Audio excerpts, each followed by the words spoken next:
این ماشین ها نو به تاجیکستان آورده شده اند، ولی برای آنکه در جاده و کوچه های کشور به حرکت درآیند باید از قید گمرکی گذرند. همچنین در همین جا یعنی پایگاه یا ترمینال دوشنبه دوی گمرک برای آنها باید سند نابودی یا اوتیلیزاسیا گرفته شود. وارد کنندگان ماشین ها کم نگرانند چون ارزش چنین سند به مراتب بالا رفته به نرخ ماشین هم تأثیر خواهد داشت. از تغییر نرخ سردار خدمات گمرک تاجیکستان در نشست خبری اخیرش در ماه فوریه اطلاع داده بود. ارزشی نابودسازی یعنی مبلغ اوتیلیزاسیا این در بررسی در حقیقت قرار دارد که همین مبلغ باید هنگام واردات رویانده شود. چون که تا این روزه دوام یک سالی که مبلغ نابودسازی بگیم از جانب بازرسی دولتی اتومبیل هنگام به قیدگیری بگیم مبلغ رویانده میشه.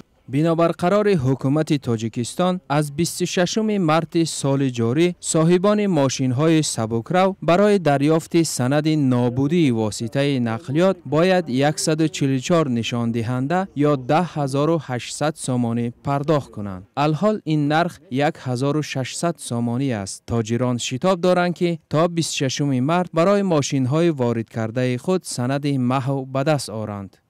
زیاده از 10 برابر بالا رفتن نرخ این سند به کاربران شبکه‌های اجتماعی امکان داده است که آن را یک راه دیگری پلکنی برای بودجه نامند.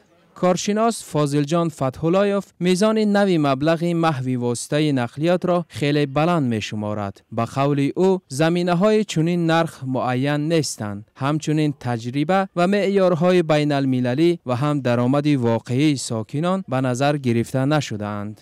مشکلی اساسی در آن است که آنها با اینوبت نگرفتند درآمدناکی خود مردم رو، سطح درآمدناکی مردم رو، آن فایزناکی آن مبلغی که از طرف مردم علل خصوص تاجرانی که با خرید و فروش دائمی ماشین های سبکرو مشغولند برای آنها اکنون یک ضرر یک همین ساحه تجارت یک ضررآور شد.